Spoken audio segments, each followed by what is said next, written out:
Merci à toutes et à tous d'être ici pour cette rencontre autour d'Étienne Lécroix. Bonsoir Étienne. Bonsoir. Donc je suis ravi d'être avec vous parce qu'on va parler ensemble de mots, de maths, de bande dessinée, de Oubapo, de Oulipo et de plein de mots en pot. Donc là, on est à l'Alliance française. Qu'est-ce que ça représente pour vous l'Alliance française ? Alors honnêtement, j'étais jamais venu dans cette alliance française, mais j'avais déjà été invité par une alliance française au Brésil, du côté de Recife, et j'étais allé un peu plus haut à João Gilberto. Non, pas João Gilberto, c'est le musicien. Un nom comme ça. Enfin, c'est le point le plus à l'est du Brésil. Voilà. Et j'étais venu là-bas parce que j'avais une traduction d'un de mes livres qui était traduit donc en portugais. Et j'avais après été à un salon du livre à Rio de Janeiro. Voilà. Et donc, c'était une très belle expérience, déjà être payé pour venir passer du bon temps au Brésil, c'est très agréable. Et puis oui, c'était avoir un petit bouquin traduit au Brésil, c'était une bonne expérience. Ouais. Voilà, donc expérience à renouveler. Donc on lance un message aux alliances françaises. Bien sûr, réinviter Étienne Lécroix. Alors justement, j'en profite pour signaler que beaucoup de personnes nous suivent en ligne depuis les Alliances françaises. Et à la fin de la rencontre, donc on va parler pendant une petite heure avec Étienne, on va discuter. Et à la fin de cette rencontre, à la fin de cette heure, vous aurez pendant une trentaine de minutes la possibilité aussi bien dans la salle de poser des questions que depuis les Alliances françaises en ligne. Alors on va commencer par le commencement, Étienne. Vos premiers souvenirs de dessin de bande dessinée, ça remonte à quand ? De bande dessinée ? Oui. Bande dessinée, ça remonte peut-être ça remonte quand j'étais étudiant. J'ai fait des bandes dessinées, mais vraiment pour le plaisir. Je crois à peine que je les ai montrées dans des journaux. Moi, mon idée au départ, alors j'ai fait des bandes dessinées parce que j'adore la bande dessinée, mais je me disais la bande dessinée, je ne sais pas si c'est mon domaine. Moi, je voulais vraiment faire du dessin d'humour. Et donc, j'ai commencé au départ à faire du dessin d'humour, d'illustration pour illustrer des articles, mais vraiment, je voulais faire du dessin d'humour pur. Mes références à l'époque, c'était des gens comme Chaval, Bosc, évidemment Sampé, André François, voilà, des gens comme ça. Ça, je voulais faire ça. Et donc, j'ai pu faire quelques petites bandes dessinées. Vraiment, à la fin de mes études, j'étais aux Arts Déco à Paris. Et voilà, mais sinon, les premières bandes dessinées parues, c'est arrivé bien plus tard. Et alors, vos premiers dessins, ils datent de quand, vos premiers dessins d'humour ? Les premiers dessins d'humour, vraiment que j'ai dû faire, ça devait être quand j'avais 18 ans. Les premiers parus, c'est un peu plus tard quand même, parce que ouais, j'ai d'abord été objecteur de conscience, donc déjà ça a retardé, mais je devais avoir plus de, au moins 24 ans, quelque chose comme ça. Ouais. Et vos premiers dessins, comment vous procédiez ? Vous nous avez dit que vous aimiez bien Chaval, Bosc. Qu'est-ce que c'était ? Vous faisiez une sorte de copiage ou ? Non, je crois que j'ai jamais tellement essayé de copier ces gens-là. Je vous dis ça parce que certains auteurs le font pour appréhender le médium. Non, je crois pas. Je me suis certainement beaucoup inspiré de leur façon de faire de l'humour. Mais non, je crois qu'au niveau du style, ça ressemblait pas du tout à ça. Peut-être, au niveau du style, ma référence à l'époque, et c'est toujours une grande référence, c'est Ronald Searle, un dessinateur anglais, enfin pour moi qui est un merveilleux dessinateur. Et alors au niveau de l'humour, je crois que je suis plus proche sans vouloir me vanter, de ce que faisait Chaval, des gens comme ça. Mais par contre, au niveau du dessin, mes premiers dessins étaient très influencés par Ronald Searle. Oui. Bon, ça a changé un peu. Et vous les avez conservés, vos premiers dessins ? Oui, je dois en avoir. Oui, il y en a quelques-uns qui peuvent un peu faire penser à ça. Oui, je les ai. Oui, j'ai rarement vendu mes dessins, donc oui, je les ai toujours un peu quelque part. Oui. Et votre passion pour les mots et les maths, c'est venu quand ? Parce qu'on en reparlera tout à l'heure. Oui. Alors, quand j'étais lycéen, j'ai eu tout d'un coup un goût pour les maths en tout cas, mais qui est arrivé très tard. Ce qui fait que je n'ai pas fait une section du tout scientifique, mais ça a sauvé mon bac. Ça m'a permis d'avoir le bac. Vous avez eu une révélation ? J'ai eu une révélation, et vraiment, en première, peut-être même terminale, tout d'un coup, je me suis dit, mais les maths, c'est stupide, c'est vraiment que de la logique, c'est vraiment... voilà, une chose explique une chose, qui explique une chose, et tout est lié, et c'est C'est un truc, c'est stupide. Enfin, pour moi, je me suis dit, ouais, c'est tellement évident. Alors qu'avant, je prenais les maths comme il faut que j'apprenne les formules, il faut que je comprenne. Et à un moment, j'ai vu que tout était lié et que c'était qu'un simple truc de logique. Et donc, ouais, j'ai eu une sorte de révélation. Ça m'a permis d'avoir, sans me vanter, 19 au bac en maths. Et le reste, c'était un peu à la ramasse. Mais ouais, je me suis, voilà, je me suis pris de goût pour les mathématiques, mais c'était trop tard pour commencer une carrière scientifique. Et après, du coup, je me suis découvert aussi un goût pour le dessin, et donc j'ai fait des études de dessin. Mais cette révélation, elle est due à un prof ou alors c'est... Alors c'est drôle de voir ça parce que ce prof à l'époque, non, il était vraiment mais complètement rébarbatif. Donc ouais, je ne sais pas. Alors il devait avoir quand même, il m'a quand même transmis quelque chose. C'est pas venu tout seul. Je me rappelle d'ailleurs, ce prof était tellement caricatural que j'ai fait des caricatures de lui. Et voilà. Donc il m'a plutôt poussé au dessin. Mais bon, voilà, les deux certainement sont un peu liés. C'est un peu grâce à lui que vous êtes dessinateur. En plus, oui, c'est vraiment, oui. Alors, et on va revenir au dessin parce qu'à la fin de vos études, vous l'avez dit, aux Arts Déco de Paris, vous avez produit un mémoire sur le dessin d'humour. Oui, alors là, ça c'est vraiment le truc. Là, à ce moment-là, donc j'ai fait des études d'illustration. Ça s'appelait de presse édition aux Arts Déco de Strasbourg, de Paris. C'était pas à Strasbourg, aux Arts Déco de Paris. Et un de mes profs, un prof de perspective, il y avait une rumeur qui courait sur ce prof-là. On disait ouais, non, mais il fait des dessins d'humour. Et donc moi, je m'intéressais énormément au dessin d'humour. J'en faisais. Et donc les copains me disaient mais va le voir. Et donc je me suis dit je vais faire un mémoire sur le dessin d'humour et je vais lui demander s'il est d'accord pour être mon directeur de mémoire. Et il a accepté. Ce dessinateur s'appelle Jean-Yves Hamel. Il signe sous le nom de J.Y. J. Et c'est merveilleux son travail. Il continue toujours de faire des choses. C'est pas du tout une célébrité, mais je trouve que c'est un travail exemplaire. Ouais. Il est très modeste, mais c'est un très beau boulot. Ouais. Et je regrette pas du tout de l'avoir choisi. En plus, il m'a vraiment fait découvrir des tas de gens. André François, par exemple, je le connaissais pas du tout. Enfin, il y a plein de dessinateurs. C'est lui qui nous a fait découvrir. Donc ouais, et c'est toujours un ami.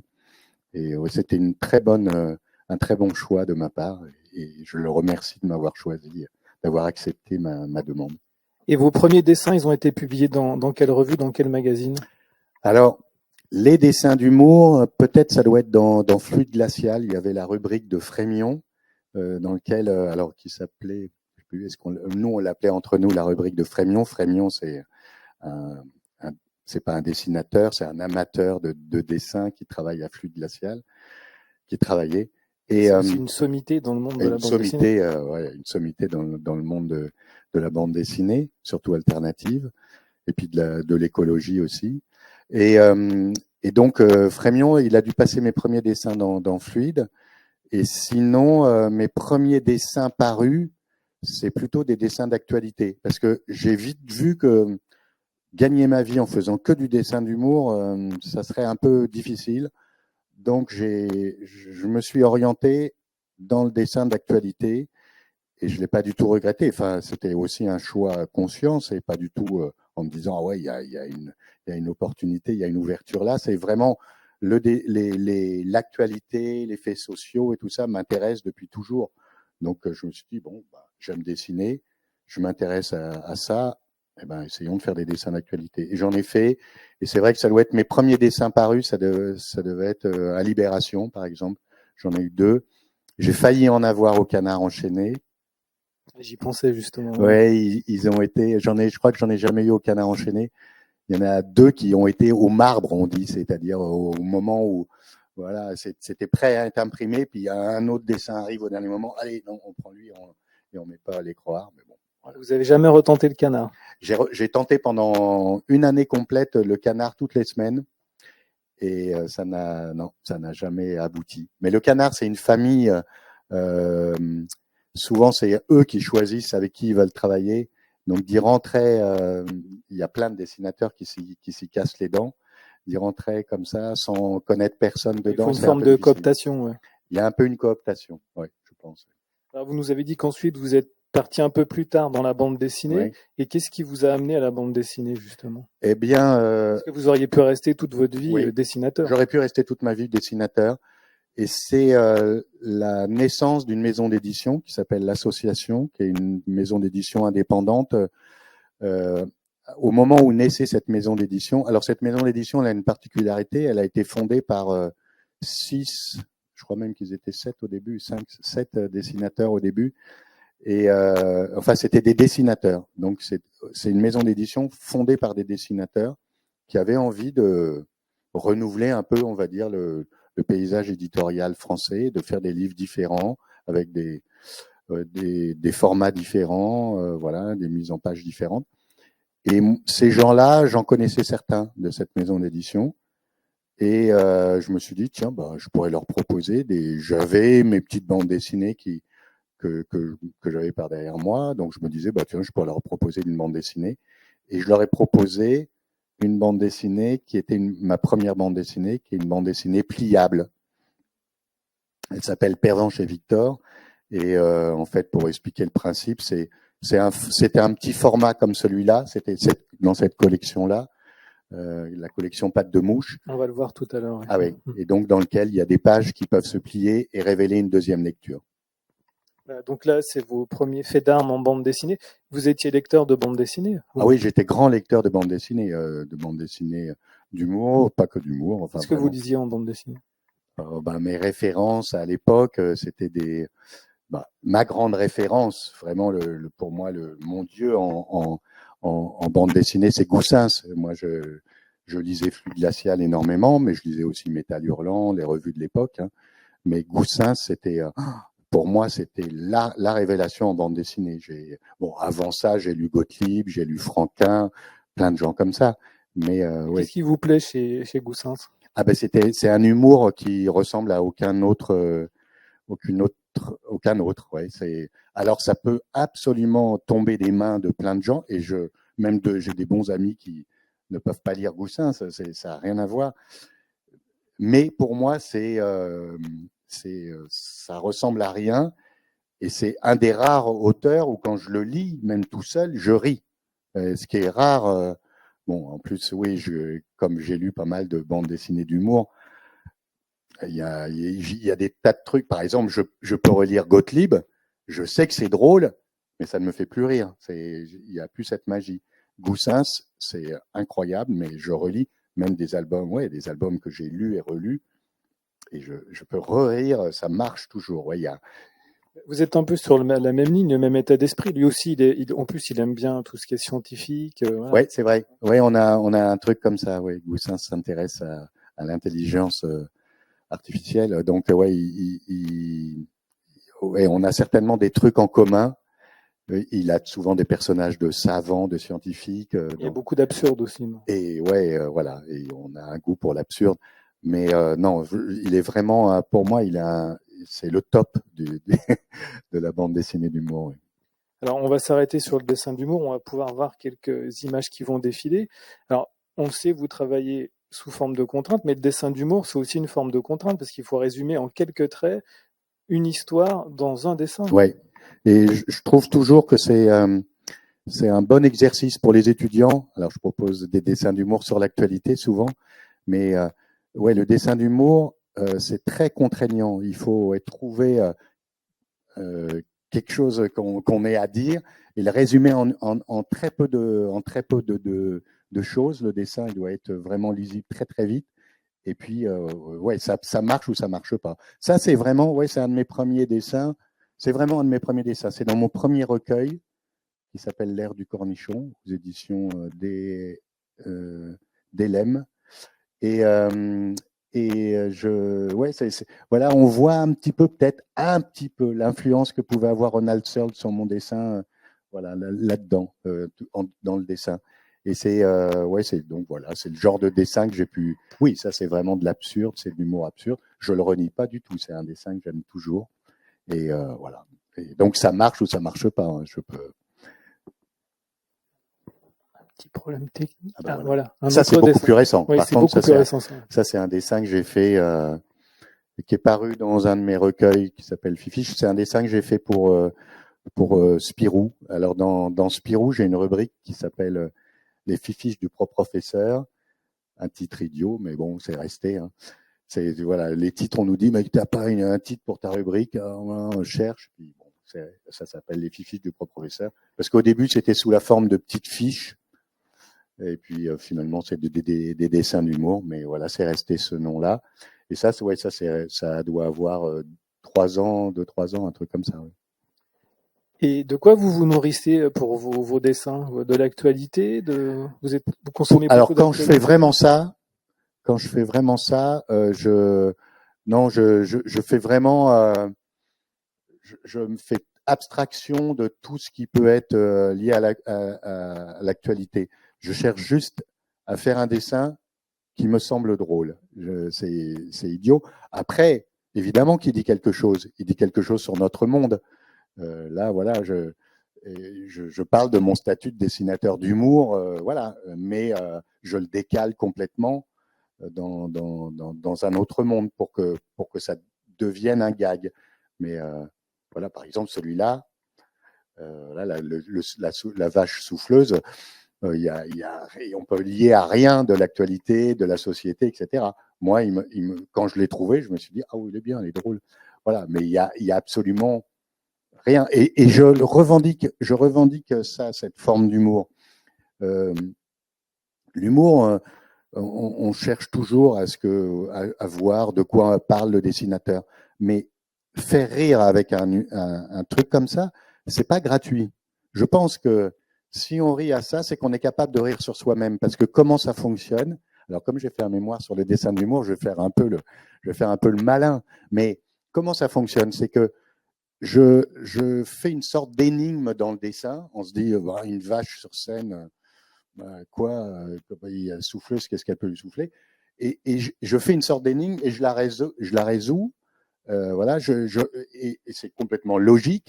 Mais si on en rit, c'est qu'on s'est fait piéger soi-même. C'est qu'on attendait un truc un peu, une vraie réponse rationnelle. Et en fait, je fais une réponse qui est rationnelle, mais pas du tout raisonnable, qui est logique, mais pas raisonnable. Et souvent, le dessin d'humour qui m'intéresse, c'est ça, c'est qu'il confronte un truc très logique. C'est absolument logique. Une souffleuse pour une vache, elle va lui dire me. Mais en même temps, c'est pas du tout raisonnable. Donc voilà, moi je fais des pièges à lecteurs et lectrices. Ils attendent un truc et je réponds complètement autrement. Et s'ils en rient souvent, c'est qu'ils peuvent rire d'eux-mêmes. On les a fait déboucher à autre chose et voilà, ils se sont fait piéger et ils en rient. Et ça, souvent d'ailleurs, quand je vois quand les gens rient à mes dessins, ils disent quel con. En fait, comme si c'était moi qui étais le con. Mais non, en fait, c'est la personne qui lit qui est con. C'est une mise en abîme, en fait. Ouais, c'est vraiment, je pense que c'est vraiment, on dit quel con parce qu'on s'est fait avoir. Et ah oui, c'est trop bête ta réponse. Oui, mais bon, elle est logique. Voilà. Et vous vous adressez à tout le monde. Un enfant peut Ouais. lire ça, un Alors adulte. ça, c'est Voilà, pour Spirou. Pour moi, elle marche. Je pense qu'un enfant au-dessous d'un certain âge, ça marche pas parce que il va juste il faut dire, des oui, références. bon, d'accord, ça, ouais, quoi, ça marche pas. Il faut quand même un petit degré, ouais, il faut un regard réflexif sur soi-même. Là, par exemple, c'est un dessin. Alors, je l'ai fait pour Fluide Glacial, celui-là. Il est sur les complotistes. Donc, j'imagine un complot complètement farfelu, voilà, que trouve quelqu'un. Et l'autre complotiste dit, ouais, mais ça, tu parles, c'est ce qu'on essaie de nous faire croire. Voilà. Donc, même les complotistes, on devrait leur répondre. D'ailleurs, ça, je me dis, il faudrait à chaque fois penser, leur dire, non, mais ton complot, là, c'est justement ce qu'on essaie de nous faire croire. Voilà. Donc, je démonte un peu une façon de fonctionner des complotistes. Donc là, oui, là, j'ai un contenu, mais j'essaye surtout de faire rire quand même. Alors, on a parlé du dessin d'humour. Maintenant, on va s'intéresser au dessin d'actualité. Comment vous travaillez sur le dessin d'actualité? Alors, le dessin d'actualité, j'en ai fait vraiment. J'ai fait des dessins. Celui-là, c'était pour une revue en ligne qui s'appelait Urtican. Je crois qu'elle existe toujours, Urtican, et avec un K. Et voilà comment je travaille. Ben, d'abord, il faut s'intéresser à l'actualité. Vous Vous êtes un gros consommateur d'actualité? Je lis pas mal, oui, et j'écoute aussi la radio. Ouais, je pense que je suis assez au courant. Euh, bon, enfin, il y a toujours des trucs sur l'actualité un peu mainstream qui m'échappent, mais le fond de l'actualité, ça m'intéresse toujours. Et donc, oui, il faut. Là, je trouve que c'est un très bon exercice ouais, que je propose aux étudiants. Souvent, je disais, je le fais avec du dessin d'humour, mais le dessin d'actualité est encore plus. Il faut trouver ce sur quoi on veut réagir, ce sur quoi on veut parler. Et donc, il faut déjà choisir la chose qui nous semble la plus essentielle pour nous, la résumer dans un seul dessin et faire rire avec ça. Et c'est un super exercice. Quand ça marche, c'est rare, c'est très rare. Un très bon dessin d'actualité, c'est vraiment très très rare. Donc, mais quand ça marche, pour moi, c'est une merveille, quoi. Et en plus, il faut qu'il s'installe dans le temps. Et il faut qu'il dure dans le temps. Et vraiment, et il y a tout ça. Et en plus, si possible, qu'il soit élégant, qu'il soit beau. Donc tout ça, c'est un exercice très rude et qui est pas facile. Et ouais, je pourrais expliquer. Là, c'est juste un dessin que j'avais fait en mémoire de Charlie Hebdo. Donc, bah, juste après les attentats de Charlie. Donc, c'est un éclat de rire qui me reste en travers de la gorge. Et tous ces gens-là, ayant été dessinateurs de presse, c'est ma famille, vraiment tous, les Charb, Tignos, évidemment, tous ces gens-là, c'est des gens enfin, qui étaient des amis, on se voyait. Tignos, c'était en plus un voisin et un ami. Ouais. Donc, ouais, tous ces gens-là, c'est vraiment un truc qui m'a atteint énormément. Oui, en fait, j'ai un peu arrêté le dessin de presse, d'actualité, parce que j'ai travaillé pour un journal qui s'appelle Politis, dans lequel je faisais un dessin chaque semaine, parfois un peu plus. Et à un moment, ils avaient des problèmes de sous, ils m'ont licencié. Et à ce moment-là, je me disais, l'actualité, c'est très bien, j'adore faire ça, mais en même temps, c'est très routinier. Les thèmes reviennent, on n'a qu'à voir, la Palestine et Israël. J'ai traité ça, je ne sais pas combien de fois. On a l'impression qu'on va redire les choses. Qu'on radote, oui. Ouais, qu'on radote. Les personnages reviennent. Il faut dessiner Macron, Darmanin. Voilà, c'est ça, quoi. Donc ouais, on a parfois envie de dessiner d'autres personnes, d'autres choses. Donc il y a un côté comme ça qui me lassait.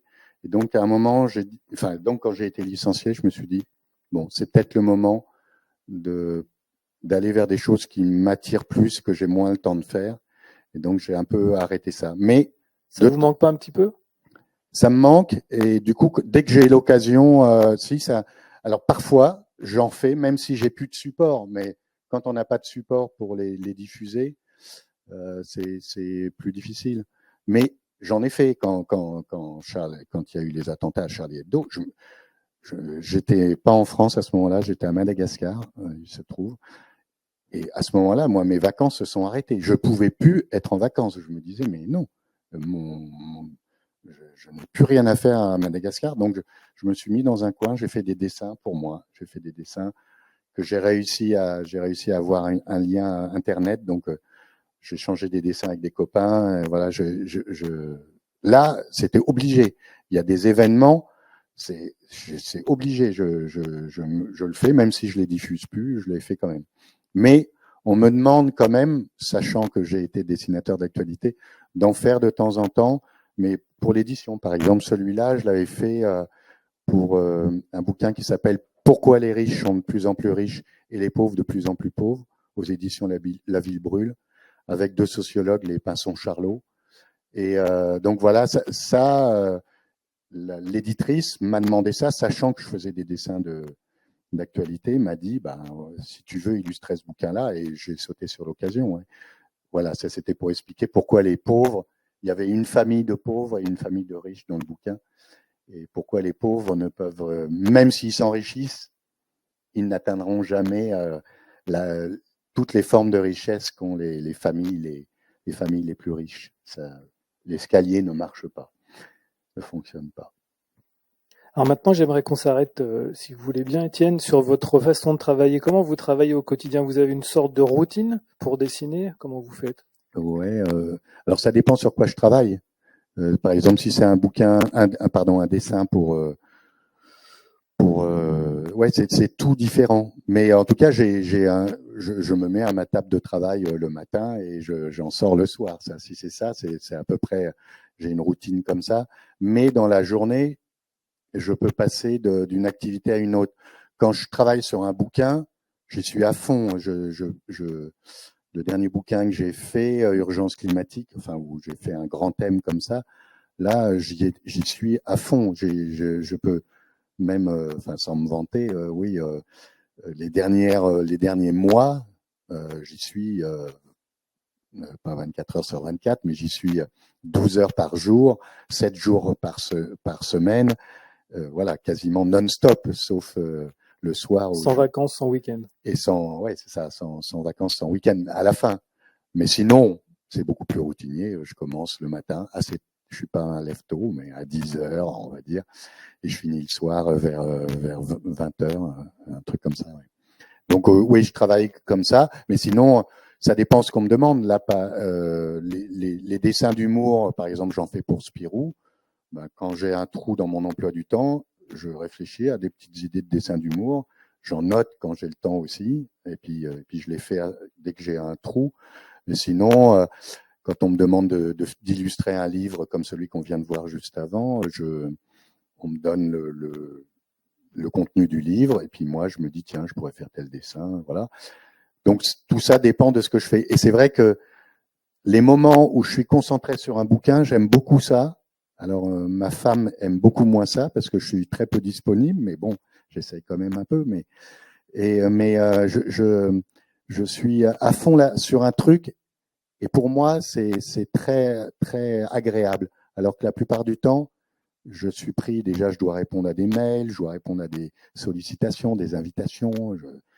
Par exemple, celle-ci, Festival SoBD, voilà. J'ai un emploi du temps très morcelé. Et parfois, j'ai fini la journée, je me dis, mais j'ai pas dessiné de la journée. Et ça, pour moi, c'est frustrant.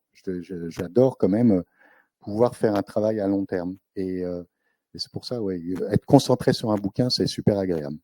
Alors, vous parliez des idées pour le dessin d'humour. Comment elles vous viennent? Alors, sur votre table à dessin, ou alors est-ce que vous avez un carnet quand vous vous Oui. baladez, vous notez? Alors, ça m'arrive quasiment jamais de trouver une idée de gag en me baladant dans la rue. Il y a des dessinateurs ou dessinatrices qui peuvent dire ça. Moi, non. Moi, je me mets à ma table de travail, je sors un papier vierge et je fais des associations d'idées. Alors, s'il faut révéler ces trucs, j'ai des trucs. J'ai par exemple un carnet où j'ai noté tous les lieux communs, on va dire, toutes les banalités, voilà, les scènes du quotidien, des scènes exotiques, je ne sais pas quoi. Je note des noms d'animaux, voilà, des fables, des personnages de fables, de contes, des personnages de Superman, je dis n'importe quoi. Voilà, j'ai un carnet où j'ai noté plein de lieux communs, j'appelle ça comme ça, des banalités. Et souvent, je confronte des trucs et je me dis, tiens, oui, qu'est-ce que ça pourrait être un vampire qui fait la vaisselle, voilà, qu'est-ce que ça pourrait donner, voilà, c'est vraiment, voilà, c'est ça. Quand je fais vraiment du dessin d'humour, c'est ça. Je confronte deux trucs qui, a priori, n'ont rien à voir ensemble. Et ça marche ou ça marche pas. Je peux passer des journées entières à trouver une vague idée de gag, voilà, puis parfois, j'en aligne 10 à la suite, ça dépend. Ça, c'est pour les dessins d'humour. Après, le reste, le dessin d'actualité, les dessins d'illustration, ben, j'ai un thème et je me dis, ben voilà, comment je peux résumer le mieux le thème. Ouais, c'est vraiment ça. Alors, on a découvert tout à l'heure l'un de vos premiers dessins, le personnage qui était dans la forêt. Donc, votre dessin, votre trait, il a évolué. Est-ce qu'il va encore évoluer? Ouais, moi, je me vois toujours comme un défricheur. Bon, on pourra le voir peut-être plus tard, mais j'aime bien aller creuser là où les autres n'ont pas creusé. Et donc, ouais, je pense que mes idées, elles bougent. Enfin, je fais plus les mêmes thèmes qu'auparavant. Et puis, mon dessin, il bouge aussi. J'aime bien essayer des trucs. Je sais que je ne suis pas un dessinateur qui a des facilités. Moi, je suis besogneux, je le reconnais, c'est comme ça. Mais j'aime bien essayer expérimenter et j'aime bien que ça change et que je ne m'ennuie pas. Surtout pour moi, le pire, c'est s'ennuyer. Oui, par exemple, voilà cette page-là. C'est un bon exemple. Ouais, c'est un bon exemple. C'est la première page de cet album Urgence climatique qui est là. Donc c'est un album, comme on peut l'imaginer, qui parle du climat, du réchauffement climatique. Et donc cet album commence par ça. C'est un rêve que j'ai fait avec ma fille. Alors ma fille qui était plus petite qu'elle n'est maintenant et dans lequel je devais l'amener pour être immolée par le feu. Un rêve complètement horrible. C'était un cauchemar. Et je me suis demandé, mais pourquoi je rêve de ça? Et donc, je pense que si j'ai rêvé c'était un rêve symbolique où je parle du fait qu'on sacrifie les générations à venir sur l'autel de notre confort à l'heure actuelle. Et donc, voilà, on immole les générations futures. Et je pense que c'est un peu ça qu'on fait. C'est affreux, mais on le fait. Et donc, je rêvais de ça. Et donc, pour le mettre en scène, j'ai cherché une façon qui déjà tranche du contenu du reste du bouquin. Et puis, j'ai expérimenté. Voilà, et je voulais que ça ressemble, que ça soit un peu féerique, et puis qu'il y ait une ambiance un peu de show. Donc, j'ai cherché une technique, et voilà, j'ai trouvé ça. Bon, je ne sais pas si c'est concluant, mais voilà, là, j'expérimente une technique que après, je n'expérimente pas dans le bouquin, mais je cherche toujours à trouver le dessin qui soit le plus adapté à ce que j'ai envie de dire. Pour éviter la lassitude aussi. Ouais. Et c'est aussi pour éviter la lassitude. C'est vrai. Hein, pour moi, c'est le pire. Je dis ça aussi aux étudiants quand je fais des ateliers avec eux. Le pire pour moi, c'est ça, c'est de s'ennuyer. Je leur dis, une chose que je vous souhaite, c'est de faire un travail où vous ne vous ennuierez pas, en tout cas le moins possible, parce que forcément, un travail n'est pas toujours le travail de dessinateur. Il y a des moments fastidieux, mais je ne m'y ennuie pas. Mais il y a des moments plus ou moins agréables. Oui. Alors maintenant, on va s'attaquer à un gros morceau qui rime avec Oubapo. On va parler d'Oubapo. Donc l'Oubapo, c'est l'ouvroir de bande dessinée potentielle. Comment vous êtes tombé dedans et qu'est-ce que l'Oubapo?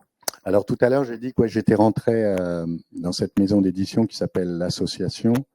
Cette maison d'édition, au moment où elle se créait, donc elle cherchait à renouveler un peu le paysage éditorial français, et ils ont eu l'idée de créer ce qu'ils ont appelé l'Oubapo, l'ouvroir de bande dessinée potentielle. Alors, il faut que j'explique ce qu'est l'Oulipo.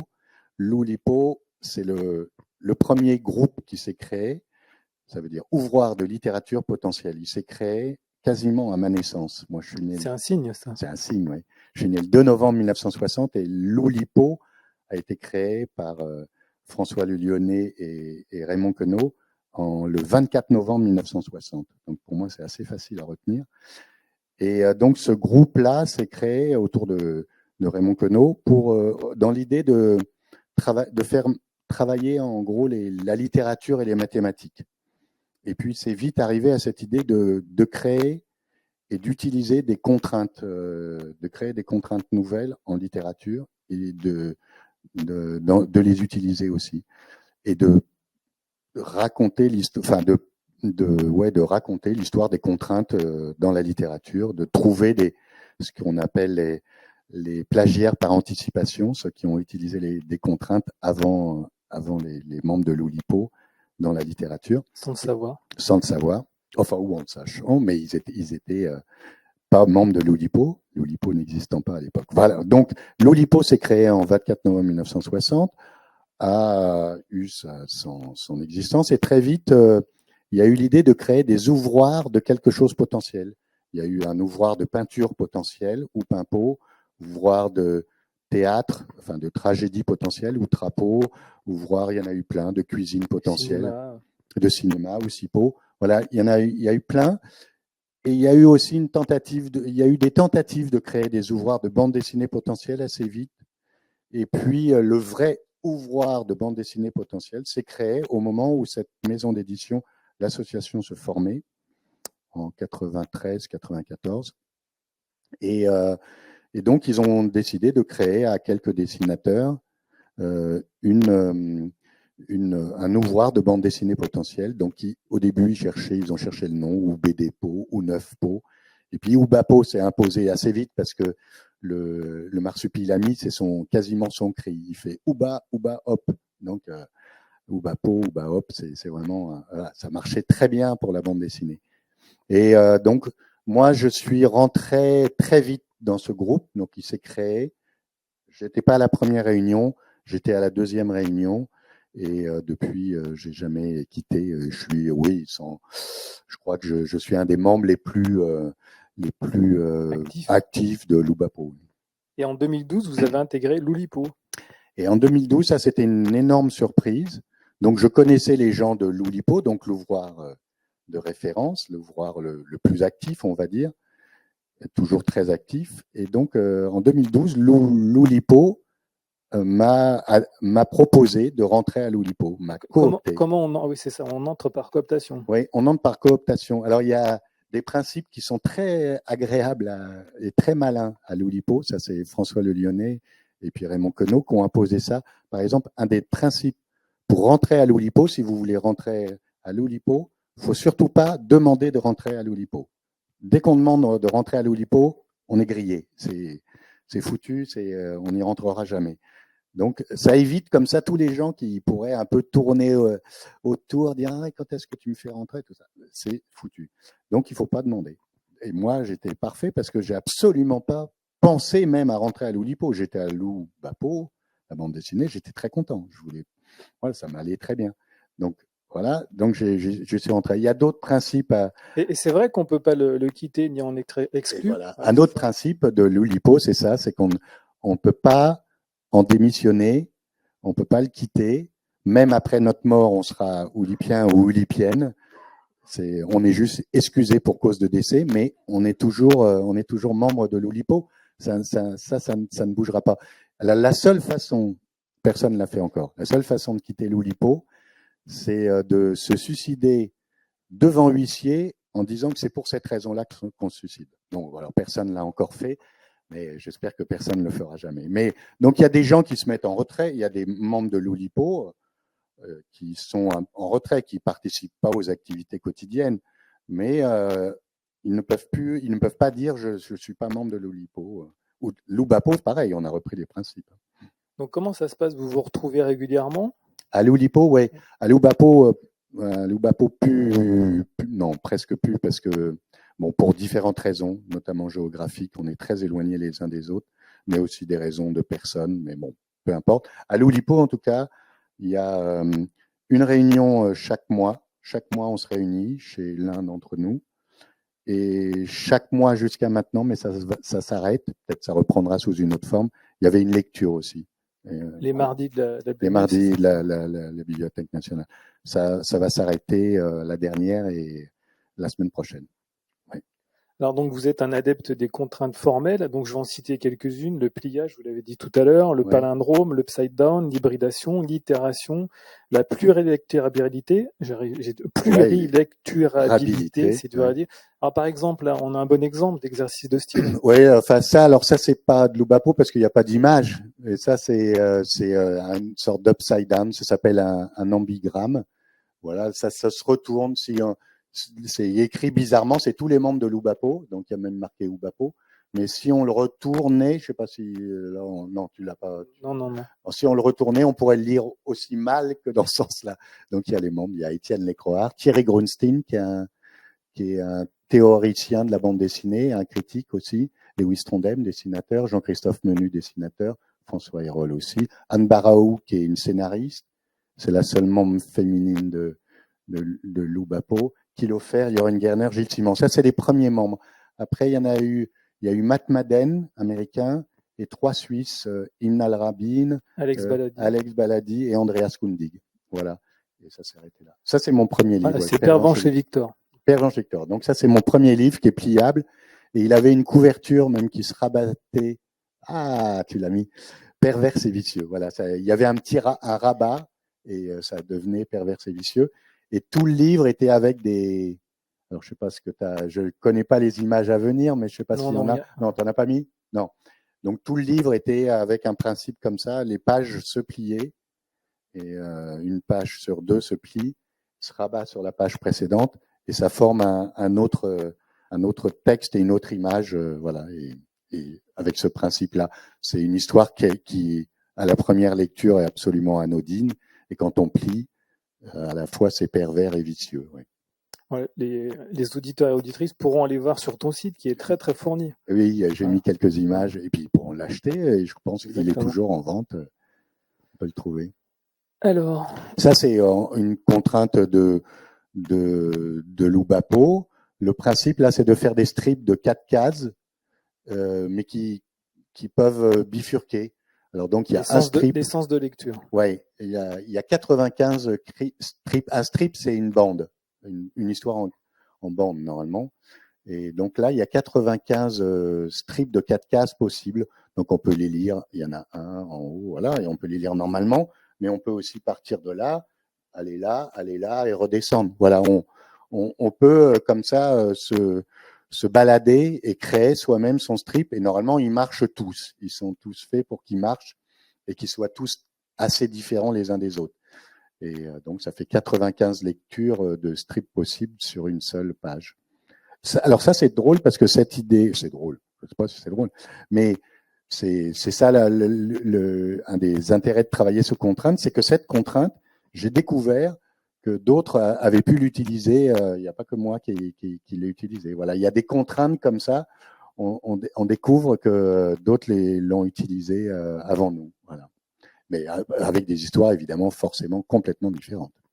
Alors, je ne l'ai pas mis dedans, mais on en a parlé avant la rencontre. Il y a un livre que j'aime beaucoup qui s'appelle Vanité, oui. Qui est devant là. Oui, il est devant. C'est un tout petit livre, petit par la taille, qui est un livre dans lequel je me suis essayé un peu, on va dire, à la poésie et à la philosophie, on va dire, de base. Hein. Mais j'énonce des choses que j'aime bien faire avec mon corps. Voilà, alors ça peut être plein de choses, mais je sais pas quoi, glisser sur la neige, je sais pas quoi, qu'est-ce que je dis, avoir un fou rire, ça commence par ça, voilà, plein de choses, voilà, des plaisirs sensoriels, on va dire. Marcher nu sur la plage. Ben voilà, nager, enfin bon, plein des choses comme ça, je les énonce et je dis aussi que à un moment, ça sera la dernière fois. Ça sera la dernière fois que je ferai ça. Et donc je les énonce, je dis la dernière fois que je ferai ceci, la dernière fois que je ferai cela, et je les mets en images très simples. Et je conclus en disant est-ce que c'est déjà passé? Parce que par exemple le fou rire, je ne sais pas si vous avez des fous rires, moi j'en ai plus de fou rire. Et j'adorais avoir des fous rires et j'en ai plus.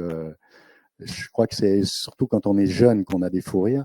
Et maintenant, ouais, j'en ai plus et j'adorais ça. Bon, bah, donc je pense que mon dernier fou rire, je pense qu'il est derrière moi. Et voilà, donc j'énonce voilà plein de plaisirs corporels, sensoriels, et je dis à un moment, ça sera la dernière fois. Est-ce que c'est passé? Et puis voilà, et je conclus un peu sur le fait que même si on propose la vie éternelle, ça ne sera pas une vie comme ça, quoi. Il y a des plaisirs, par exemple, le plaisir de cicatriser, je dis ça, le plaisir de voir son corps se réparer soi-même. Je trouve ça formidable. Et voilà, si je deviens un pur esprit, et imaginons ce que je ne crois pas du tout, j'aurais pu ce plaisir-là, le plaisir de voir nos enfants grandir. Je l'aurais pu, et plus jamais. Voilà, tous ces trucs-là, à un moment, je l'aurais pu. Et je dis, bah ouais, ça me manquera. Ouais. Voilà, de toute façon, ça me manquera. De plus avoir de fou rire, ça me manquera. Et ce bouquin-là, je le conclus. Alors, je sais pas si on le dit, mais on peut spoiler. On va spoiler. Ouais. Alors, je sais pas si on spoil complètement, mais en tout cas, toutes ces images que j'ai montrées avant, elles vont construire une image finale. Une figure assez marquante. Une figure assez marquante, voilà, qui vient à la fin du bouquin. Et donc Loubapo et les maths, c'est lié parce qu'il y a vraiment une question de logique derrière. Alors, c'est pas lié forcément, pas directement. C'est pas directement. Alors, il y a Ibn al-Rabin que je citais, membre de Loubapo, qui lui a une formation de mathématiques assez poussée. À l'Oulipo, donc dans la littérature, il y a des gens qui étaient même des purs mathématiciens. Oui, il y a un lien entre les ouvroirs, souvent, entre l'utilisation de la contrainte et les mathématiques, mais pas forcément, hein. Je pense que à l'UBAPO, en tout cas, il y en a qui revendiquent d'être nuls en maths, je pense que sans problème. Moi, j'ai un goût pour ça, et donc sans oui, doute ça peut vous m'attirait. favoriser des choses quand vous produisez. Ça m'amène à des trucs, ouais. Et par exemple, j'ai fait un livre qui s'appelle Comptes et décomptes, où là, vraiment, j'utilise des structures mathématiques. Mais honnêtement, j'ai un niveau de mathématiques zéro, quoi. Enfin, rudimentaire. Mais quand je comprends un truc en mathématiques, waouh, je me dis, ah, je suis pas si con que ça. Ça me fait plaisir. Et ça me fait vraiment plaisir, oui. Et donc j'ai un goût pour les jeux mathématiques, les structures mathématiques, même si vraiment je peux pas discuter avec des mathématiciens. Je suis trop basique, oui. Mais vous vous intéressez toujours en 2023 aux mathématiques? Ouais, mais des mathématiques, vraiment des petits jeux, des petits trucs. Quand on me fait découvrir, bon, par exemple, là, pas tout récemment, je sais pas, mais euh, en, par exemple, quand on m'a parlé du théorème des 4 couleurs et que j'ai compris ce que c'était, je peux l'expliquer. Ça, c'est pas compliqué. C'est un truc très pratique. Les gens qui faisaient des cartes des géographies, ils se sont dit, ils voulaient pas faire que ça coûte des fortunes en reproduction, donc ils se sont dit, bah, combien il nous faut de couleurs pour que il y ait jamais, on puisse se débrouiller pour que deux pays limitrophes soient pas de la même couleur. Voilà, on fait la carte de l'Europe et la France touche la Belgique, donc il faut pas la même couleur. La France touche la Suisse, donc il faut pas la même couleur. Mais la Belgique et la Suisse se touchent pas, donc ça peut être la même couleur. Voilà. Donc ils se sont dit combien il faut de couleurs. Ils se sont rendus compte qu'avec 4 couleurs, on se débrouillait toujours. Ça marchait toujours. Mais pour que ça puisse être prouvé scientifiquement, mathématiquement, il a fallu attendre le XXe siècle pour que ça puisse être étayé vraiment mathématiquement. Or, c'est très simple à comprendre. Et donc voilà, quand j'ai découvert ça, évidemment, j'ai essayé. J'ai fait des cartes les plus tordues possibles en me disant non, mais quand même là. Et non, toujours avec 4 couleurs, on y arrive. Ce qui est assez rigolo. Et donc voilà, quand je découvre ça, je me dis ah ouais, quand même, c'est rigolo. Et ben, je m'en suis servi pour faire une bande dessinée dans ce bouquin. Voilà. Par exemple. Alors, je l'ai mis aussi en exergue là, sur la table parce qu'il est sorti il y a quelques temps et il est déjà épuisé. C'est l'Oubapo par la bande. Ouais. Alors, racontez-nous chez l'association. Loulipo par la bande. Pardon, Loulipo par la bande. Loulipo par la bande. Et ben là, c'est un recueil de ce que j'ai fait depuis que je suis à Loulipo. Il y a une bande dessinée qui a été faite avant. J'ai un poil triché, mais sinon, c'est ce que j'ai fait depuis que je suis à Loulipo. Et donc, il y a des bandes dessinées, mais il y a aussi, il y a toujours de l'image, mais il y a aussi, par exemple, des portraits qui sont faits. Alors, c'est pas des bandes dessinées, c'est juste des portraits. Par exemple, si je veux faire un portrait de Frédéric ici présent, je vais parler de lui, j'écris sur lui, et dans mes portraits en creux, je les appelle des portraits en creux, je me débrouille pour qu'en écrivant sur lui, l'espace entre les mots fasse son portrait. Voilà. On voyait quand on regarde des livres, souvent on voit alors il y en a qui appellent ça des rues, mais voilà, on voit des lignes qui se forment toutes seules, des lignes blanches qui se forment dans le trait. Surtout quand on est un peu rêveur, on voit des lignes qui se forment toutes seules. Et donc je me suis dit, bah, avec ces lignes, on pourrait essayer de faire dessiner avec. Et donc j'ai fait des portraits comme ça qui se créent. Alors c'est une contrainte très dure quand même. Donc voilà, j'écris et je m'arrange pour que ça fasse l'œil, pour que ça fasse l'oreille, pour que ça fasse tout le profil de la personne que je dessine. Vous avez beaucoup œuvré pour l'Oubapo au sein de l'association. Je pense en particulier à toute une série de livres auxquels vous avez participé qui s'appelle Opus. Les opus, ouais, les opus, donc c'est les opus de l'Oubapo. Et donc c'est des recueils de ce qu'on a produit à l'Oubapo. Il y en a eu 6, si je ne m'abuse. Et il y a un premier qui est assez théorique, où il y a un grand texte de Thierry Grunstein, donc qui est un peu notre théoricien à l'Oubapo, qui répertorie des contraintes déjà faites et des contraintes utilisées par l'Oubapo. et il essaye de les classer. Moi, j'ai essayé de perfectionner, de pousser un peu sa réflexion sur la classification.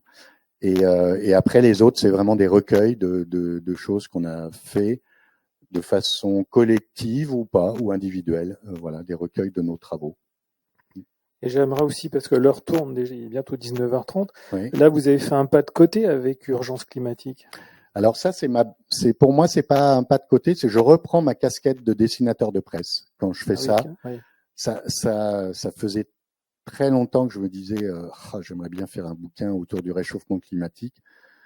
C'est un problème donc qui une réelle m'angoisse. envie, et ça vous angoisse. C'était vraiment une vraie envie depuis longtemps.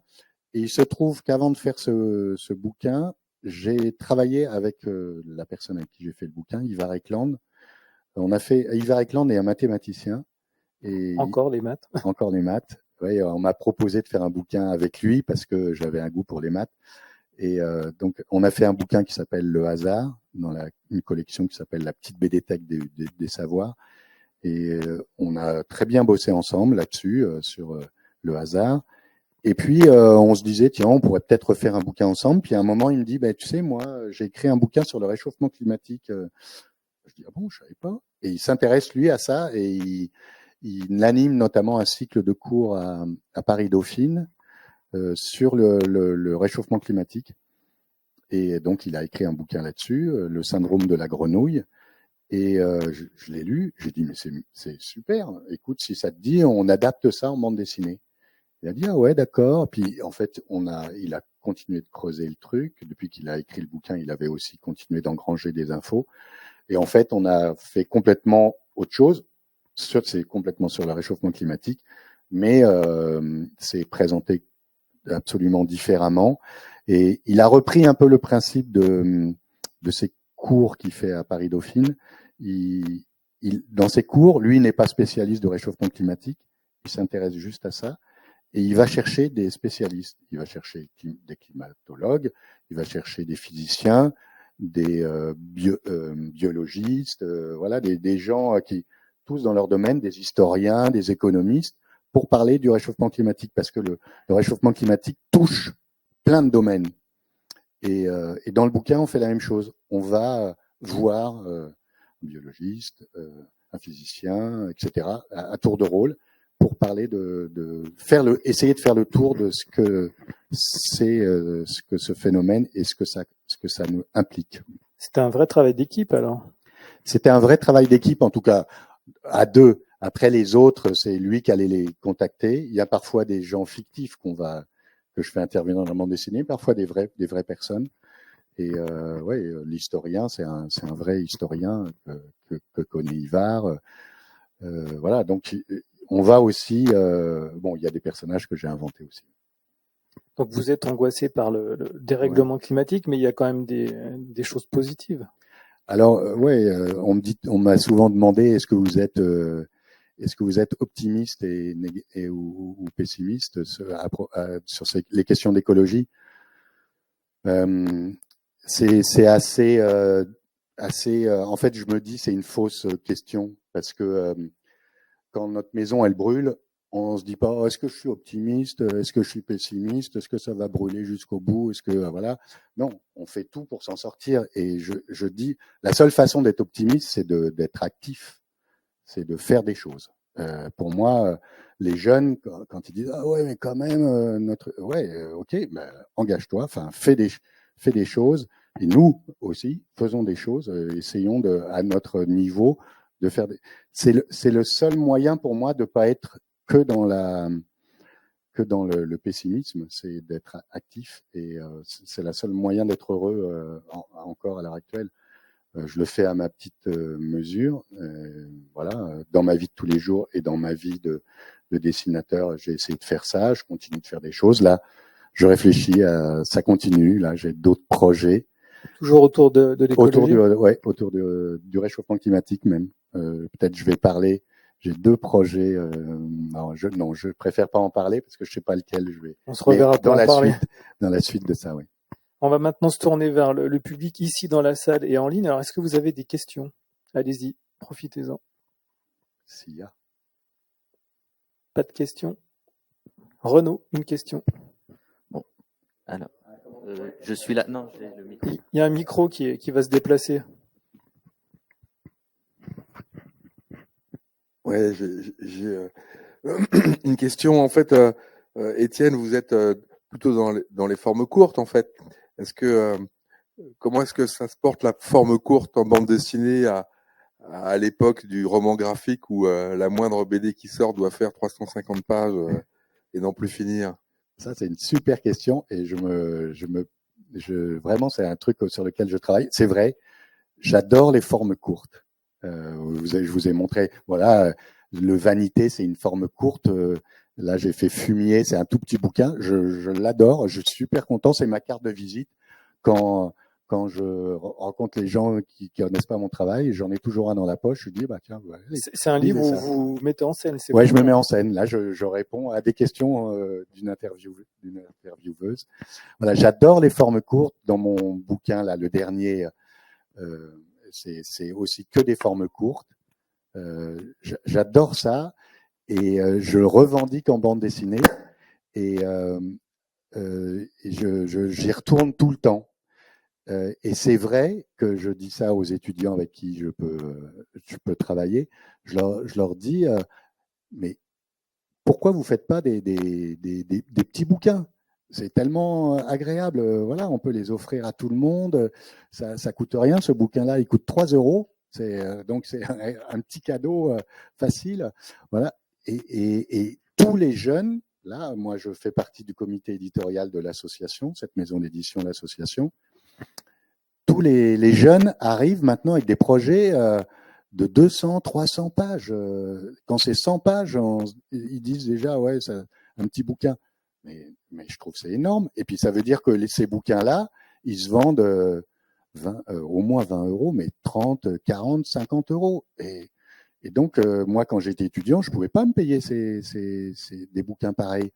Donc, je me dis, il faudrait revenir à des petits bouquins. C'est vrai qu'un petit bouquin, il est noyé. Celui-là, j'aurais jamais le Grand Prix à Angoulême avec ça, c'est sûr. Or, j'en suis très fier. Ou Vanité, il n'aura jamais le Grand Prix. Mais c'est vrai. Pour se faire remarquer, c'est plus difficile. Mais en même temps, j'y trouve vraiment du plaisir. Et je revendique. Alors le terme bande dessinée tout à l'heure, vous disiez roman graphique, moi, ça m'énerve ce truc-là. Par exemple, ma bande dessinée, bon là, qui est vraiment une bande dessinée de longue haleine, qui fait 100 et quelques pages, là, Urgence climatique. Là, il y a des gens qui me disent, ah oui, c'est un vrai roman graphique. Déjà, c'est pas un roman, c'est un bouquin, c'est un document, enfin c'est un bouquin documentaire. Enfin, ouais, je sais pas comment on peut l'appeler. C'est une BD documentaliste, ouais. Et c'est pas du tout un roman. Et pour moi, c'est une bande dessinée. C'est pas un roman graphique. Alors, roman graphique, maintenant, c'est une façon un peu élégante d'appeler les bandes dessinées. Mais bande dessinée, pour moi, c'est exactement ce que je fais. C'est pas péjoratif du tout. Moi, je fais des bandes dessinées. Non, je fais pas des romans graphiques. Et tout le monde veut faire des romans graphiques, faire des grosses bandes dessinées. Ouais, non, moi, il faut revenir à un truc un peu plus modeste. Peut-être qu'un jour, ça s'inversera. J'espère, ouais, je pense que c'est des vagues comme ça. Et c'est vrai que, oui, je vois maintenant dans les librairies, j'aurais envie d'acheter plusieurs trucs, mais on arrive très vite, on prend 4-5 bandes dessinées et on s'aperçoit qu'on en a la main 200, 300 €. Ouais, non, c'est lourd, quoi. Enfin, c'est lourd physiquement et c'est lourd pour le porte-monnaie. Donc, ouais, je trouve qu'il faudrait revenir à des bouquins comme ça, ouais. D'autres questions? Ça peut être là-dessus. On a aussi des questions de la part des téléspectateurs. On va peut-être passer, oui, aux alliances françaises et on reviendra après dans la salle, oui. Voilà, on va alterner. Donc, on a une première question. Donc, vous parliez d'ailleurs au début de la rencontre que vous aviez été au Brésil. Ouais. Donc, on a une personne brésilienne qui s'appelle Tavan, qui vous demande quelle bande dessinée ou dessinateur vous conseilleriez à ceux qui aiment votre style. Moi. Étienne Lécroix uniquement. Oui, des gens qui qui aiment le genre de bande dessinée que je fais. Ouais, c'est difficile pour moi de conseiller des gens parce que je les ramène à moi. Je sais pas, bah, dans l'humour, je disais Goussin, ça c'est sûr, ouais. Mais sinon, parmi les gens, je peux conseiller les gens de Loubapo. François Hérol vient de sortir un bouquin que je trouve vraiment formidable, qui s'appelle Océan Express. Qu'est-ce qu'il y a eu récemment Ouais, tous les membres de Loubapo, je peux les conseiller. Ça, il faut. Matt Madden aussi a sorti. Matt Madden a sorti, ça y est, j'ai oublié le nom. Je me souviens plus du titre, mais il est très très à l'association, un bouquin, ouais, vraiment très très bien, oui. Matt Madden, il a une facilité pour passer d'un style à un autre. Et d'ailleurs, son premier bouquin, c'était les 99 exercices de style. Et il a repris le principe qu'avait fait Raymond Queneau des exercices de style, mais il l'a adapté à la bande dessinée. Et c'est formidable parce que c'est plein de variantes d'une même planche dessinée qui est absolument une planche anodine, mais il en a fait des variantes et dans des styles, par exemple, très divers et qui sont formidables. Et donc, dans son dernier bouquin, dont on ne retrouve pas le nom, mais qu'on retrouvera, il passe comme ça par plein de styles. C'est une personne qui lit des livres, différents livres de bande dessinée, et il s'aperçoit que tout ça crée un récit qui lui est adressé à lui propre. Là aussi une belle mise en abîme. Ouais. Ex Libris. Ex Libris, Ex Libris. Bravo. De Matt Madden. Alors, une autre question dans la salle, madame. Merci. Je n'ai pas tout compris parce que j'apprends encore le français. Peut-être vous avez déjà répondu. J'ai lu que vous avez créé des dessins animés qui peuvent être lus verticalement, horizontalement et en diagonale.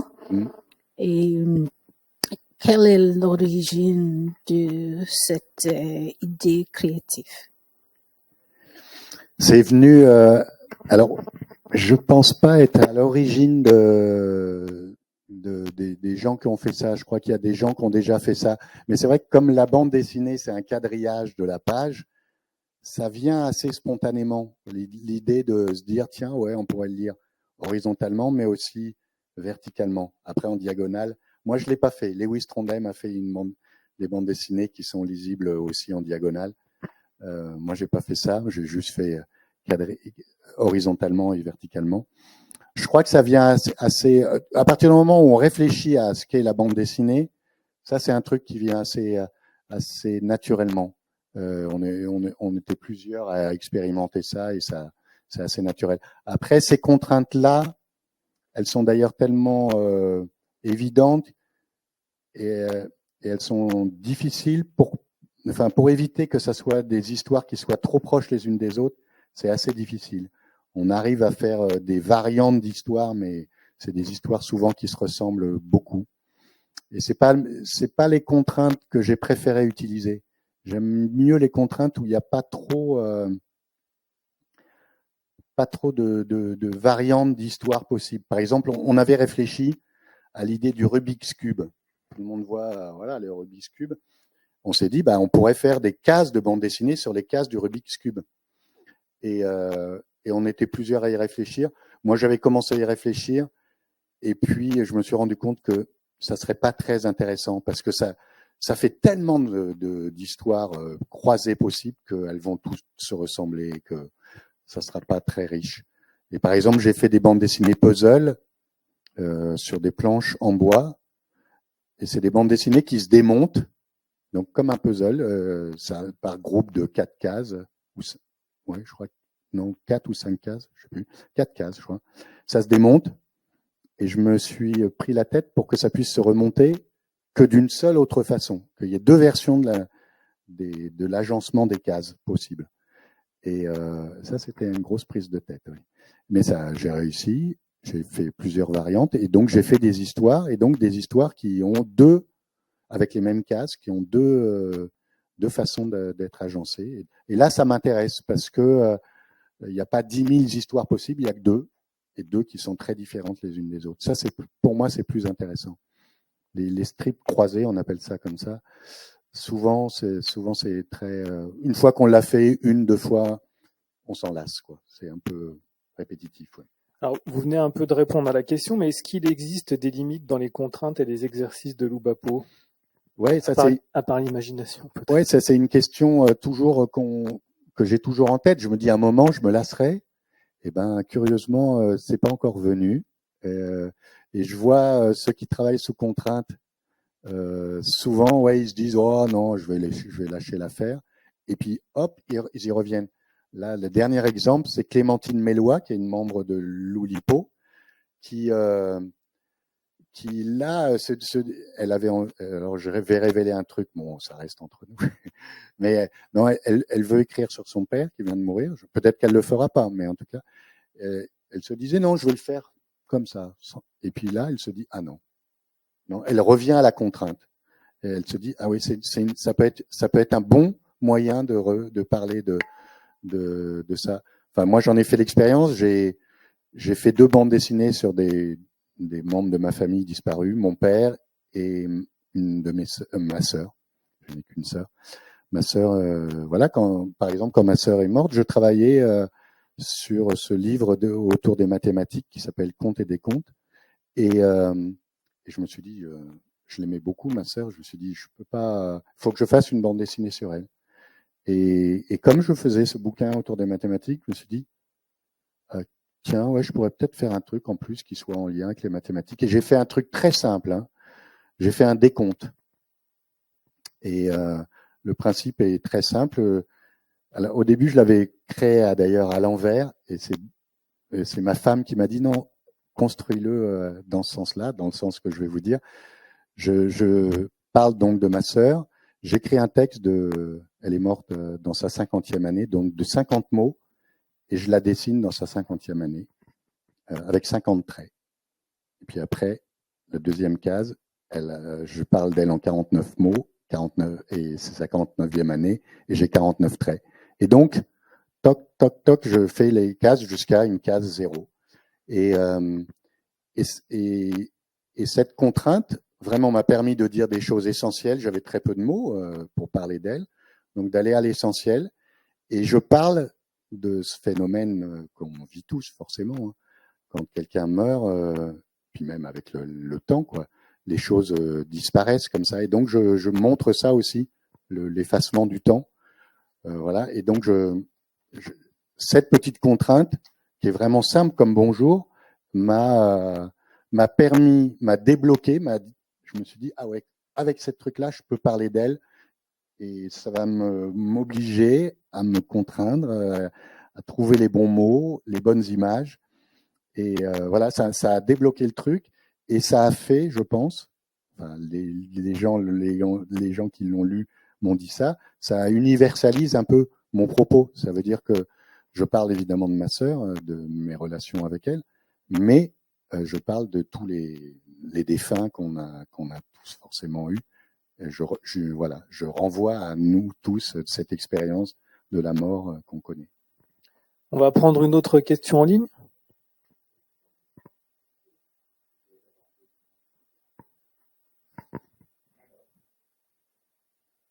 Oui, donc on a une question de Sylvia qui nous vient d'Italie et qui nous demande, vu qu'il y a beaucoup d'auteurs qui ont écrit dans l'Oulipo, quels sont vos auteurs ou vos livres préférés? À l'Oulipo, hein. Là on parle de littérature. Alors moi, la première référence, c'est évidemment Pérec. C'est par Pérec que j'ai connu l'Oulipo. Peut-être pas exactement. C'est par mes dessins. Je connaissais Pérec, je connaissais Raymond Queneau. Je crois que c'est à peu près tout ce que je connaissais quand je suis rentré à l'Oubapo. Mais en fait, je faisais des choses, des petits bouquins pour moi, des petits bouquins un peu avec des principes de lecture un peu curieux.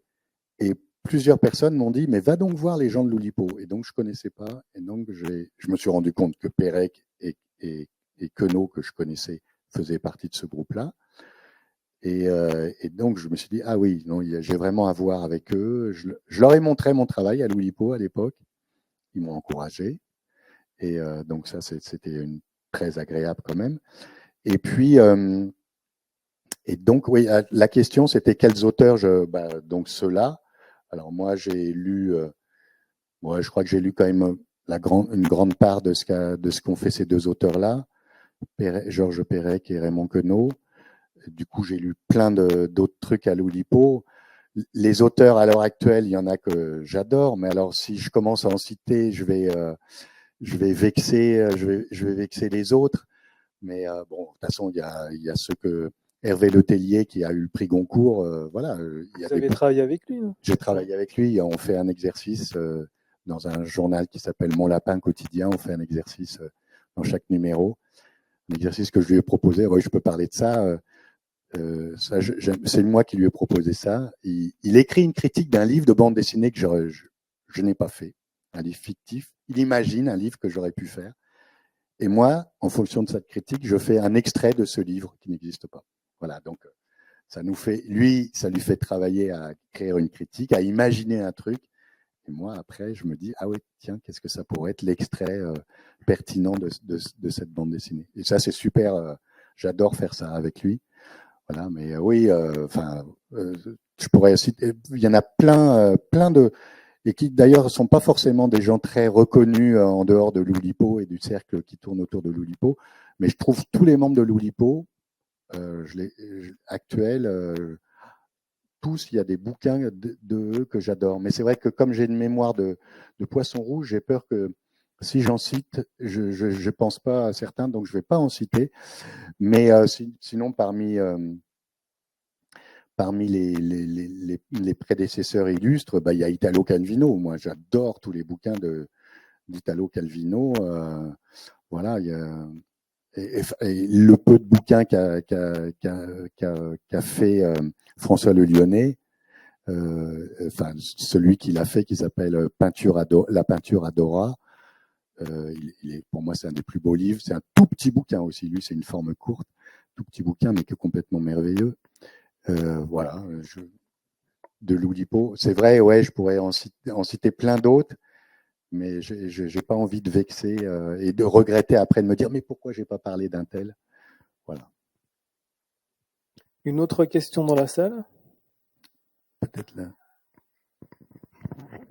Moi, c'est une suggestion. J'ai pas assisté au début de l'entretien malheureusement, mais Étienne, vous êtes quand même un dessinateur rigolo parce que vous parlez de la mort, tout ça, mais vos BD, c'est quand même drôle, quoi. Quand on les lit, on rigole. Je lisais ce matin dans le journal que les petits Français, ils sont de moins en moins bons en maths. Donc, à quand des traités de mathématiques pour les enfants qui les fassent un peu rire et dont vous pourriez assurer le dessin? Ouais. Alors, il y a des bandes dessinées sur les mathématiques. Hein. J'en ai vu et maintenant on voit. Ouais, souvent on regrette l'âge d'or de la bande dessinée qui serait dans les années 70, 80. Moi, je trouve que l'âge d'or, il est encore là. Hein. Il y a une floraison de formes de bandes dessinées et notamment des bandes dessinées documentaires et des bandes dessinées sur les mathématiques. Il y en a que j'ai lu avec plaisir.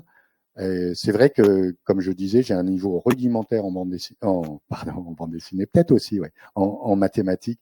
Donc il y a des bouquins qui m'échappent un peu, mais il y en a que j'ai lus avec grand plaisir. Et je pourrais, moi j'en ai fait un sur le hasard, voilà, le hasard vu le côté mathématique du hasard. Et ça, j'ai eu grand plaisir à le faire. Je l'ai fait donc avec Ivar Ekland, avec qui j'ai fait Urgence climatique. Et ce bouquin-là, quand Ivar me faisait comprendre des trucs, pour moi, c'est un plaisir génial, quoi. Quand on est moins bête, tout d'un coup, enfin, quand quelqu'un nous fait découvrir qu'on est moins bête qu'on pensait, quoi, qu'on comprend quelque chose, c'est quel bonheur. Il m'a fait comprendre, par exemple, un truc qui s'appelle le théorème des 3 portes. Je pourrais l'expliquer, mais bon, ça va. Mais c'est quand moi j'ai compris ce truc-là, j'étais ravi, quoi. Je me disais, ah ouais. Et quand j'ai eu l'opportunité de le mettre en image, ça m'enchantait. Donc ouais, j'adore faire ça. Après, je pourrais pas aller très loin parce que, alors, j'ai le projet toujours, mais peut-être on le fera jamais. J'ai le projet de faire une bande dessinée comme ça sur les mathématiques, d'adapter en bande dessinée un livre qui s'appelle Jeux avec l'infini, je crois, qu'a fait une mathématicienne, où elle part des mathématiques, le degré 0, l'addition, 1 plus 1 égale 2, hein, et elle va jusqu'à les mathématiques les plus ardues. Et ce livre-là, je l'ai lu. Les 2/3, j'ai adoré. J'ai compris des trucs, mais ça m'a enchanté. C'est pareil, je pourrais en parler. Par exemple, avec elle, j'ai compris pourquoi, pour un mathématicien, 0,99999999999 à l'infini, c'est exactement, c'est pas à peu près, c'est exactement égal à 1. Et ça, elle l'explique. Et je peux l'expliquer si vous voulez. Après, je peux vous l'expliquer. Mais ça, elle l'explique. Elle explique et c'est implacable. La notion d'infini, c'est un truc très difficile à comprendre en mathématiques. Donc voilà. Donc quand j'avais le projet de faire ça avec un autre mathématicien dont le nom m'échappe, mais que tout le monde connaît, qui a eu la médaille Field, qui est avec la Lavallière, Cédric Villani. Voilà. C'était avec Cédric Villani. J'ai fait un tout petit bouquin avec Cédric Villani. J'ai illustré un bouquin de Cédric Villani. J'espère qu'il n'écoute pas ça, parce que j'aurais honte de ne pas retrouver son nom. Mais donc, c'était avec lui que je pense qu'on a ce projet d'adapter ce bouquin de mathématiques. Si on le fait, je serais super ravi parce que j'adore, quand j'ai compris quelque chose, j'adore essayer de le transmettre. Je trouve que c'est tellement jubilatoire de comprendre un truc. N'importe quel domaine en mathématiques, mais moi je bricole beaucoup. Voilà. Et quand je résous un problème de bricolage, menuiserie, n'importe quoi, je construis des murs. Enfin bon, résoudre un problème de bricolage, on trouve une solution, mais c'est jouissif, quoi. Quand on a réparé un truc qui marchait pas, je sais pas quoi, l'électricité marchait pas à un endroit, un va-et-vient qu'il fallait refaire, on sait plus comment ça marche. On refait le circuit du va-et-vient, on le remet en route. Ah, le bonheur que c'est pendant une semaine, on va d'un interrupteur à l'autre pour voir si ça marche. C'est génial, quoi. C'est quand on a fait un objet réparer sa bicyclette et qu'on repart sur sa bicyclette et que voilà, elle roule. Pour moi, c'est le même plaisir. On résout un problème et c'est génial. On a d'autres questions en ligne? Pas en ligne, non. Non, dans la salle? Oui. Allez, une dernière question. Vos dessins ne sont pas simplement de l'humour,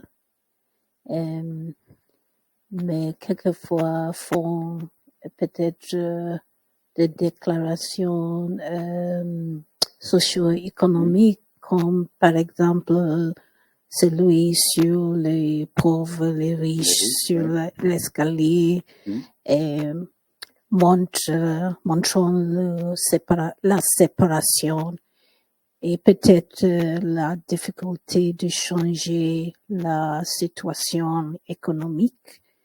Et quel est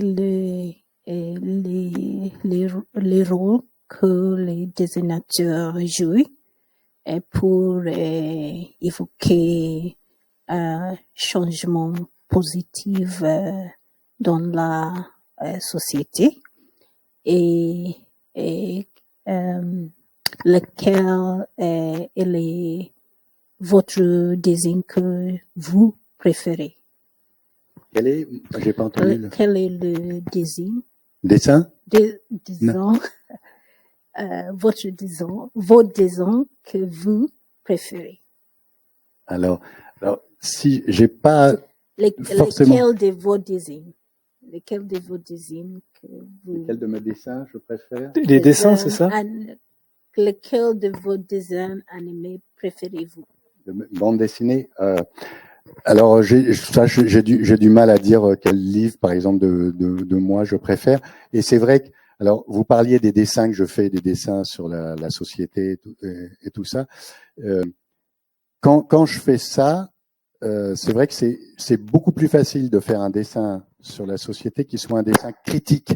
C'est beaucoup plus facile d'attaquer quelqu'un, de dénoncer quelque chose, plutôt que de faire des dessins positifs. Quand je prends cette casquette-là, la casquette de dessinateur sur l'actualité, c'est souvent un peu, je préfère être négatif, on va dire, dénoncer, c'est beaucoup plus facile, plutôt qu'être positif où on sait pas quoi dire. Mais dans mon travail de bande dessinée, je peux être beaucoup plus positif. Et puis voilà, quand on a fait le bouquin Urgence climatique, on dénonce évidemment la situation, on dit comment elle est alarmante, mais on tenait beaucoup à ça, Ivar et moi, à proposer des pistes. Notamment, là, on parle beaucoup de l'agriculture, mais on parle aussi d'initiatives qui se font dans différents pays, et on propose des pistes en tout cas de réflexion et de changement possible. Donc pour moi, c'est important. Après, ouais, quelle est ma bande dessinée préférée? Je sais pas, parce que je suis aussi fier d'avoir fait celle sur le réchauffement climatique, urgence climatique, que d'avoir fait ce bouquin là qui vient de sortir, qui s'appelle L'Oulipo par la bande, où là il n'y a pas de thème profond derrière. Il y a quelques bandes dessinées un petit peu ou avec un fond, mais la plupart du temps c'est plus léger. Ça sera peut-être la prochaine. La prochaine, ouais. De toute façon, c'est toujours la prochaine. Moi, c'est vraiment le truc qui me tient. Je me dis toujours que ce que je ferai demain, ça sera mieux que ce que j'ai fait hier. Ça, et ça, c'est le truc qui me tient tout le temps. Si un jour je me réveille en me disant non, je pourrais jamais faire mieux que ce que j'ai fait là, ça sera démoralisant pour moi. Ouais, j'ai toujours l'impression que j'ai pas réussi à faire ce que je voulais. La prochaine fois, ce sera bon. Ouais, la prochaine fois, ce sera la bonne.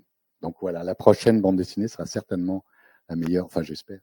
Alors avant de conclure, j'aimerais juste rappeler, Étienne, que du 9 au 22 décembre, vous exposez, c'est une expo-vente à la galerie Cécilia F dans le cadre du SOBD. Oui, c'est ça, c'est le festival SOBD qui m'a proposé de faire cette exposition et cette rencontre aussi. Et je les en remercie. Et donc oui, ça se tient du 9, tu l'as dit, samedi prochain jusqu'au 22, vendredi 22 décembre. Donc voilà, et c'est la galerie Cécilia F, rue des Guillemites à Paris. Dans le 4e, oui. Voilà, et il y aura, c'est une expo vente, donc les œuvres sont à voir. Voilà, si on veut, et si on veut, on peut acheter aussi. Merci Étienne pour ce bel échange et merci à toutes et à tous. Merci.